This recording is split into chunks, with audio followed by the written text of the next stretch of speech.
اپنے گھروں کو جنات اور شیاطین سے کیسے بچایا جائے، اس بارے میں رسول اللہ صلی اللہ علیہ وسلم کی کیا تعلیمات ہیں، کچھ کا ہم تذکرہ کریں گے۔ جب بھی گھر میں داخل ہوا جائے تو اللہ سبحانہ و تعالیٰ کا نام ضرور لیا جائے، کیونکہ اگر آپ اللہ سبحانہ و تعالیٰ کا نام نہیں لیں گے تو بعض دفعہ آپ کے ساتھ جنات ہوتے ہیں، شیاطین ہوتے ہیں، وہ آپ کے گھروں میں داخل ہو جاتے ہیں۔ پھر جب گھر میں داخل ہو جاتے ہیں، اللہ کا نام نہیں لیا ہوا، پھر وہ جو چاہتے ہیں گھروں میں جہاں چاہتے ہیں رہتے ہیں، جو چاہتے ہیں آپ کے ساتھ سلوک کرتے ہیں۔ صحیح مسلم میں حدیث نمبر 2018 جابر بن عبداللہ رضی اللہ تعالیٰ عنہ اس حدیث مبارکہ کے راوی ہیں۔ وہ فرماتے ہیں کہ رسول اللہ صلی اللہ علیہ وسلم نے ارشاد فرمایا، اذا دخل الرجل بیتہ فذکر اللہ عند دخولہ وعند طعامہ، جب آدمی گھر میں داخل ہوتا ہے اور گھر میں داخلے کے وقت اللہ سبحانہ و تعالیٰ کا نام لیتا ہے، یعنی اللہ کا ذکر کرتا ہے، داخلے کے وقت بھی اور کھانا کھاتے وقت بھی۔ رسول اللہ صلی اللہ علیہ وسلم ارشاد فرماتے ہیں، قال الشیطان، شیطان اعلان کرتا ہے، لا مبیت لکم ولا عشاء، اس گھر میں تمہارے رہنے کے لیے بھی کوئی جگہ نہیں اور تمہارے کھانے کے لیے بھی کچھ نہیں۔ اس میں صرف کیا کام کیا ہے؟ بسم اللہ، یعنی اللہ کا نام لیا ہے۔ تو شیطان اعلان کر دیتا ہے شیاطین کے لیے، اپنے ساتھیوں کے لیے، جنات کے لیے، کہ اس گھر میں تمہارے نہ رہنے کے لیے کوئی جگہ ہے، نہ کوئی کھانے کے لیے کوئی شے ہے۔ آپ فرماتے ہیں وَإِذَا دَخَلَ فَلَمْ يَذْكُرِ اللَّهَ، اور جب داخل ہوتا ہے اللہ کا نام نہیں لیتا، کس وقت؟ عند دخولہ، جب وہ داخل ہو رہا ہوتا۔ قال الشیطان، شیطان اعلان کرتا ہے، ادرکتم المبیت، تمہارے رہنے کے لیے جگہ اس گھر میں موجود ہے، اب تمہارا یہاں رہنا آسان ہو گیا، تم جہاں چاہتے ہو رہو۔ یعنی یہ شیطان نے اپنے ساتھیوں کو کہہ دیا۔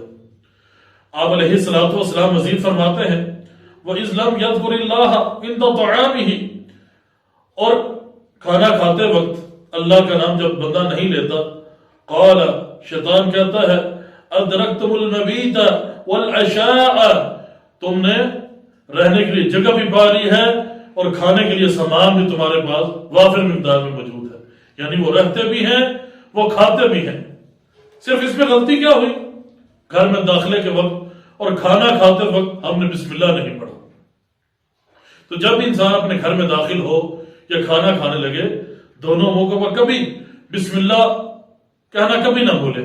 اسی طرح اگر آپ چاہتے ہیں آپ جنات سے، شیاطین سے بچ جائیں، تو اپنے گھروں کو تصاویر سے بالکل صاف کر دیجیے، یعنی آپ کے گھر میں کوئی تصویر نہیں ہونی چاہیے۔ تصویر ہوگا تو کیا نقصان؟ اگر تصویر گھر میں ہوگی تو نقصان کیا ہوگا؟ نقصان یہ ہوگا کہ مسلمانوں کی، مومنین کی حفاظت اللہ کے فرشتے کرتے ہیں، یعنی اللہ کے فرشتے مومنین کی، مسلمانوں کی حفاظت کرتے ہیں گھروں کے اندر بھی۔ اور جب آپ تصویر اپنے گھر میں رکھیں گے تو فرشتے تو داخل نہیں ہو سکتے۔ جب فرشتے باہر ہوں گے، جنات جو چاہیں گے آپ کے ساتھ سلوک کریں گے۔ رسول اللہ صلی اللہ علیہ وسلم ارشاد فرماتے ہیں، اور یہ روایت صحیح مسلم میں 2112 نمبر پر موجود ہے، جناب ابو ہریرہ رضی اللہ تعالیٰ عنہ اس حدیث مبارکہ کے راوی ہیں، فرماتے ہیں کہ رسول اللہ صلی اللہ علیہ وسلم نے ارشاد فرمایا، لا تدخل الملائکۃ بیتا، لا تدخل الملائکۃ بیتا، کہ فرشتے اس گھر میں داخل نہیں ہوتے۔ کس گھر میں؟ فیہ تماثیل او تصاویر، جس گھر میں تماثیل یعنی مورتیاں ہو یا تصاویر ہو۔ گھروں میں تصاویر موجود ہیں، فرشتے داخل نہیں ہو سکتے۔ گھروں میں مورتیاں رکھی ہوئی ہیں، فرشتے داخل نہیں ہوتے۔ آپ دیکھتے ہیں بعض دفعہ کچھ لوگوں کو شوق ہوتا ہے، وہ مورتیاں جمع کرتے ہیں۔ یہ مورتیاں کن کے گھروں میں ہونی چاہیے؟ ہندوؤں کے گھروں میں، جبکہ ہم اپنے گھروں میں جمع کر رہے ہیں۔ اس کا نقصان یہ ہوتا ہے فرشتے داخل نہیں ہوتے، شیاطین جو چاہ رہے ہیں وہ گھر کے اندر ہمارے ساتھ سلوک کر رہے ہیں۔ یاد رہے، ان سے مراد وہ نہیں جو کھلونے وغیرہ ہوتے ہیں، کھلونے کی اجازت ہے۔ اس کی دلیل صحیح بخاری میں موجود ہے۔ رسول اللہ صلی اللہ علیہ وسلم گھر میں داخل ہوتے ہیں اور آپ کی پیاری بیوی مومنوں کی ماں سیدہ عائشہ ذکیہ مطہرہ رضی اللہ تعالی عنہ ایک گھوڑے سے کھیل رہی ہیں۔ رسول اللہ صلی اللہ علیہ وسلم سوال کرتا ہے عائشہ یہ کیا ہے؟ جواب دیتی ہے نبی علیہ الصلوۃ والسلام یہ گھوڑا ہے۔ کہا عائشہ اس گھوڑے کے تو پر ہے، کیا گھوڑے کے پر ہوتے ہیں؟ سیدہ عائشہ رضی اللہ تعالیٰ عنہ جواب دیتی ہیں نبی علیہ الصلوۃ والسلام کہ سلیمان علیہ السلام کے گھوڑے کے پر نہیں تھے، یعنی سلیمان علیہ السلام کے گھوڑے کے بھی تو پر تھے۔ نبی علیہ الصلوۃ والسلام ان کا یہ جواب سن کر مسکرا دیے، یعنی خوش ہوئے کہ میری زوجہ نے کتنا دانائی والا جواب دیا۔ اسی طرح ہمیں ایک واقعہ یاد آیا کہ ہم ایک عورت کو دم کیا کرتے تھے، تو جب ہم اس پر قرآن مجید پڑھتے اس کو بڑی تکلیف ہوا کرتی تھی، بہت زیادہ تکلیف ہوتی۔ ایک دفعہ جب اس پر دم کیا جا رہا تھا تو تکلیف اس کو ہوتی تھی، لیکن ساتھ ہی وہ ایسے منہ سیدھا کرتی تو اس کو تکلیف کم ہو جاتی تھی، یعنی اس دن اتنا زیادہ اثر اس کو نہیں ہوا۔ دم کے بعد جب اس عورت کی طبیعت بہتر ہوئی، میں نے اس سے پوچھا کہ آج حالت اس طرح نہیں تھی، کیا وجہ ہے؟ آپ کو کوئی محسوس ہوا؟ اس نے کہا ہاں، جب بھی قرآن مجید پڑھا جاتا تھا تو سامنے اس گھر میں ایک جیکٹ لٹکی ہوئی تھی، اس جیکٹ کے بازو پر ایک چھوٹی سی تصویر بنی ہوئی تھی، وہ جو اندر چیز تھی وہ اس کو دیکھتی تھی، وہ اپنی دوبارہ طاقت میں آ جاتی تھی۔ یعنی چھوٹی سی تصویر اور قرآن مجید پڑھا جا رہا ہے، اس کا اثر کم ہو رہا ہے قرآن مجید کا، کس وجہ سے؟ تصویر کی وجہ سے، یعنی وہ تصویر جو لٹکائی ہوئی ہے۔ اس لیے ان تصاویر سے اپنے گھروں کو صاف کیا جائے تاکہ اللہ کے فرشتے داخل ہوں، جنات کو بھگا دیں اور آپ محفوظ اپنے گھروں کے اندر محفوظ رہ سکیں، اچھے طریقے سے زندگی بسر کر سکیں۔ اسی طرح اگر اپنے گھروں کو صاف کرنا چاہتے ہیں شیاطین سے، جنات سے، تو نبی علیہ الصلوۃ والسلام کی اس بارے میں ایک تعلیم یہ بھی ہے کہ گھر میں سورہ بقرہ کی تلاوت کی جائے، اور یہ روایت صحیح مسلم میں روایت نمبر 780 پر موجود ہے۔ رسول اللہ صلی اللہ علیہ وسلم ارشاد فرماتے ہیں لا تجعلوا بیوتکم مقابر، اپنے گھروں کو قبرستان نہ بناؤ، فإن الشیطان ينفر من البیت الذی تقرأ فیہ سورۃ البقرہ، کہ شیطان اس گھر سے بھاگ جاتا ہے جس گھر میں سورہ بقرہ کی تلاوت کی جاتی ہے۔ یعنی شیطان اس گھر سے بھاگتا ہے کس سے؟ جس میں قرآن مجید کی سورہ بقرہ کی تلاوت کی جاتی ہے۔ ایک اور روایت کے اندر جو کہ صحیح مسلم روایت نمبر 804 پر موجود ہے، رسول اللہ صلی اللہ علیہ وسلم فرماتے ہیں اقرأوا سورۃ البقرہ فإن أخذها برکہ وترکها حسرہ ولا يستطيعها البطل، کہ سورہ بقرہ کا پڑھنا یہ تو برکت کا باعث ہے اور اس کا چھوڑنا حسد کا باعث ہے، اور بطلہ اس کا مقابلہ نہیں کر سکتا۔ یہ بطلہ کیا ہے؟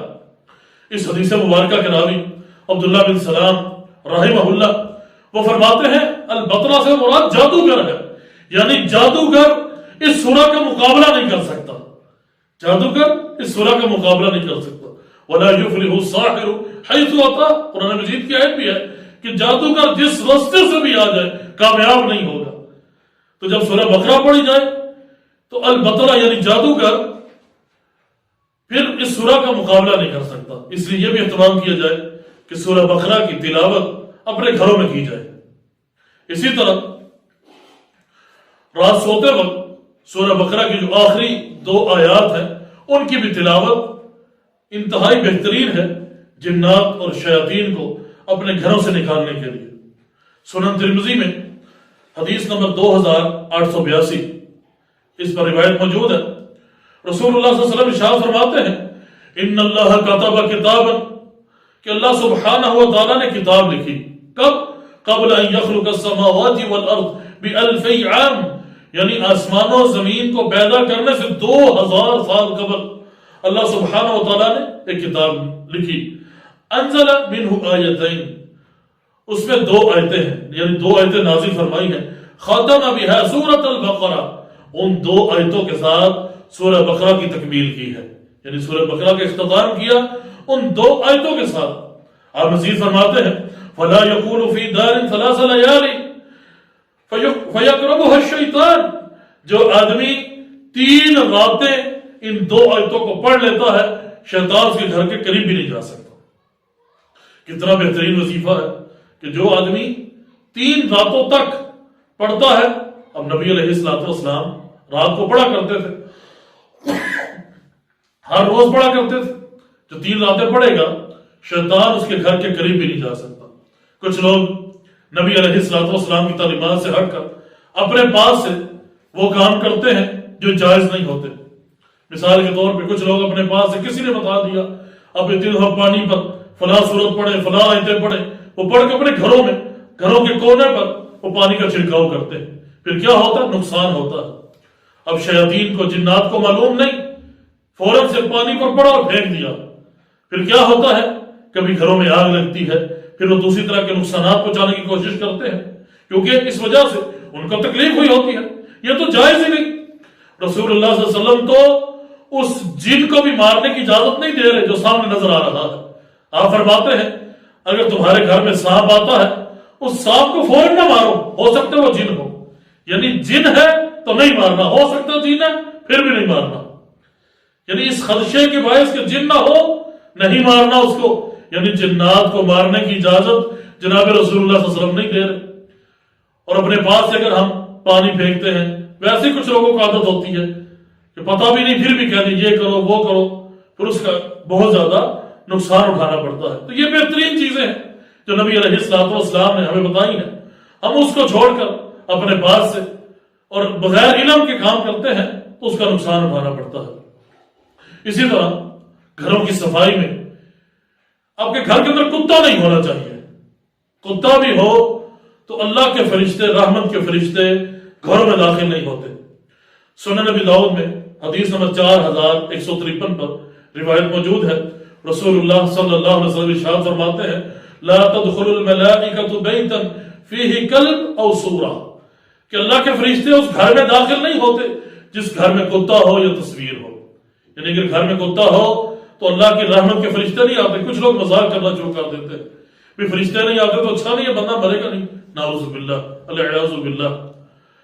رحمت کے فرشتے نہیں آئیں گے، ملک الموت آئیں گے، یعنی اگر کسی گھر میں کتا ہو، کتا نبی کے گھر میں بھی ہو تو بھی فرشتہ نہیں آ سکتا۔ صحیح مسلم میں روایت ہے ایک مرتبہ جبریل امین علیہ السلام نبی علیہ السلام سے وعدہ کر کے جاتے ہیں میں فلاں وقت میں آؤں گا، جبریل امین نہیں آئے، نبی علیہ السلام، سیدہ عائشہ فرماتی ہیں نبی علیہ السلام کے ہاتھ میں چھڑی ہے، نبی علیہ السلام انتہائی پریشان ہے، فرماتے ہیں نہ اللہ کے فرشتے وعدہ خلافی کرتے ہیں نہ اللہ کے رسول وعدہ خلافی کرتے ہیں، پتہ نہیں جبریل کیوں نہیں آئے۔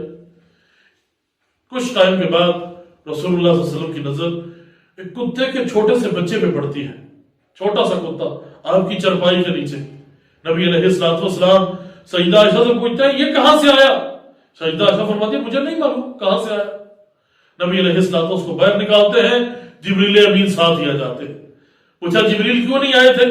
جبریل امین فرماتے ہیں منعنی القلب، اے نبی علیہ السلام مجھے روک رکھا تھا ایک کتے نے۔ کون سا کتا؟ الذی کان فی بیتک، جو آپ کے گھر میں موجود تھا۔ انا لا ندخل بیتا فیہ کلب ولا سورہ، ہم اس گھر میں داخل نہیں ہو سکتے جس میں کتا ہو یا تصویر ہو، یعنی کتا ہو یا تصویر ہو اللہ کے فرشتے داخل نہیں ہوتے۔